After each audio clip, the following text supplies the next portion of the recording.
Tash e kemi kundërshtimin e pretendimeve të tyre. Në një, shpjegimi i tyre nuk është provë, por është interpretim. Psikologjia thot truri reagoj mirë. Tash një pyetje t'ja u bën atyne. Pse thot reagon truni apo njeriu vetëm kur lexohet Kur'ani? Pse një person i cili nuk e din arabishtën, kur lexon ajete kuranore reagon, kur lexon poezi arabe nuk reagon? A din arabishtën ai? Se din. Si kur ta din të arabishtën, po themi, apo po bën filma, po aktron. Tonin e bën si të Kur'anit edhe lexon poezi arabe, nuk ndikon tek personi. Nuk ka dridhje, nuk ka zë të ndryshëm, ku e dione. Mirë, po reagon në momentin kur lexohet Kur'ani. Çka kemi thonë tash kësaj? Thot çfarë? Pse jo ndaj muzikës apo fjalëve neutrale? Ti po thu, si faktori jashtëm po vjen Kur'ani, po të pisket aty, ajete kuranore, edhe po ndikohet truni, edhe ti po krijon ankth. Bukur. Pse zëri i lartë i muzikës nuk po ta bën këta? Pse një poezi arabe s'po ta bën këta? Po vetëm kur po lexon ajetul kursin. Apo kur po lexon felekin apo nasin, apo ajetet që janë të sikrit. Ku është problemi tash? Te kjo po ka ndikim, ndërsa këto tjerat nuk po kanë ndikim. E dyta, mungon shkaku specifik, ata përshkruajnë simptomin, jo burimin. Pretendimi sugjestionit bien raste pa dijen paraprake. Argumenti fort praktik. Ka raste kur personi nuk e di se po lexohet Kur'an, nuk e din pse po reagon. I themi po të lexojmë poezi arabe. Që pi themi, një shqiptarit po të lexoj, s'po të lexoj Kur'an, po të lexoj poezi arabe. Pse gjatë leximit po ki lëvizje gjatë trupit? E dyta, nuk e di se çfarë po i thuhet. Thot e treta, madje as nuk beson Kur'an ndoshta. Qafirit i lexon, nuk beson Kur'an, edhe ja nise fol me një gjuhë tjetër. Apo si është e mundur një person i cili nuk e di një gjuhë caktuar më herët, gjatë leximit Kur'anit ai flet një gjuhë që nuk e kupton ai vet. Kur të ngritet prej gjumit, po themi, apo prej humbjes vetdijes. Megjithatë reagimi ndodh vetëm kur lexohet Kur'ani. Sugjestioni kërkon dije dhe pritshmëri. Bukur. Reagime selektive e rrëzojnë shpjegimin neurologjik. Nëse është në ritëm ton, mirë. Atëherë, pse çdo recitim ritmik, çdo tekst i fort emocional nuk e bën me ndryshu ai zërin këtë ndryshe? A e dini që kur ti lexohet Kur'an dikujt që është i prekur prej gjinëve, mundet mu paraqit një zë femror. Femën, flet, edhe me një gjuhë tjetër, jo shqip. Kur quhet ai, s'di me fol çat gjuhë. Ç'shmia bo kësaj pune? Pastaj thot, do ta prodhoj thot të njëjtin efekt, por realiteti tregon reagim specifik vetëm ndaj ajeteve, qetësim ose ndërprerje kur leximet ndalen. Kjo selektivisht nuk shpjegohet biologjikisht. S'ki qysh me shpjegu. S'ki qysh. E katërta, 3-0 tash. E katërta, çrregullim disociativ nuk shfaqin inteligjencë dialoguese. Bukur, në shumë raste gjatë rrugjes reagimi është flet, përgjigjet, gënjen, kundërshton, reagon ndaj kërcënimit me ajete. Pyetjet kyçe janë: si mund një çrregullim nervor të posedoj logjik mbrojtjeje?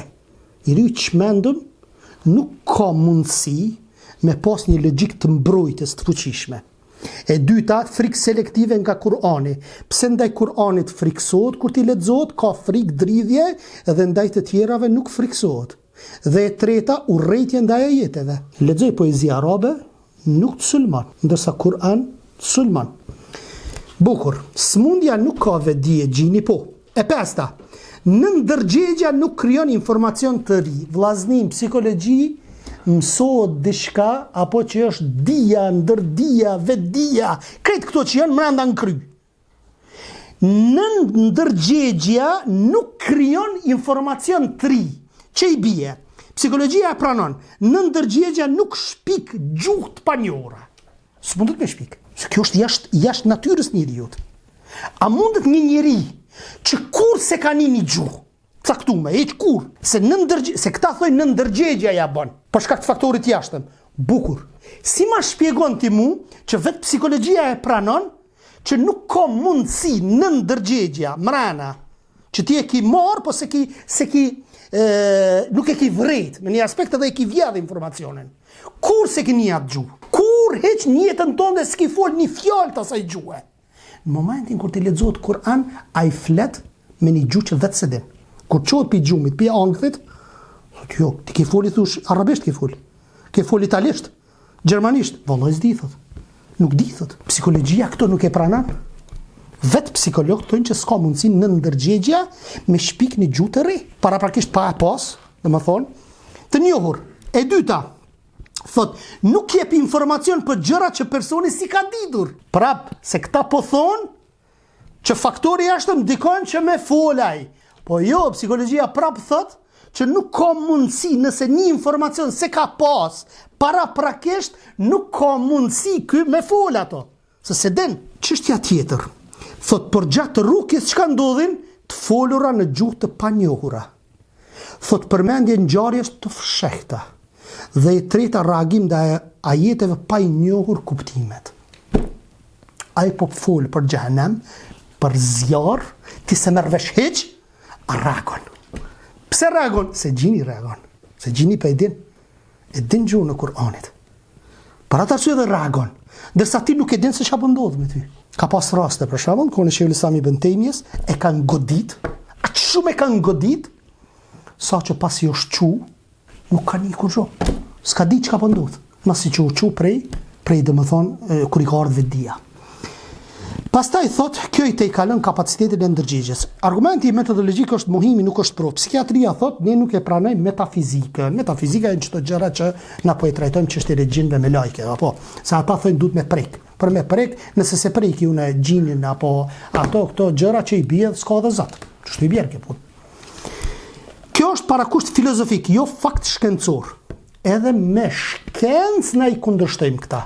Nëse ju thoni se ne nuk i besojmë metafizikës, i bie që kjo është parakusht filozofik, nuk është shkencor. Ti, për shembull, valët e internetit, apo valët e televizionit, apo telefonit, apo ku e dione, këto i metafizike. Si she? A pi she? Nuk po i she. Mirë po t'vjen zoni ti. Pastaj thot, shkenca moderne nuk e ka provuar mos ekzistencën e gjinëve, vetëm ka zgjedhur të mos merret me to. Pra, refuzimi tyre është ideologjik, jo empirik, empirika, nëse nuk e dini, është me hulumtu, me përvoj. Nuk kanë përvoj, nuk kanë hulumtu, edhe veç tojnë s'ka.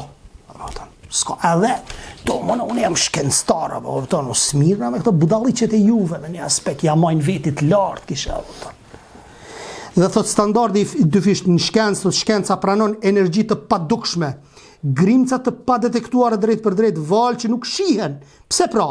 Pranon të padukshme në fizike. Pse pranon? Ti e ki telefonin, edhe nëse i afrosh televizionit, kur të vjen, dhe më thonë, sinjali, a ki vrej që shbohet televizori, që shjep sinjal, edhe të vjen zoni këtu.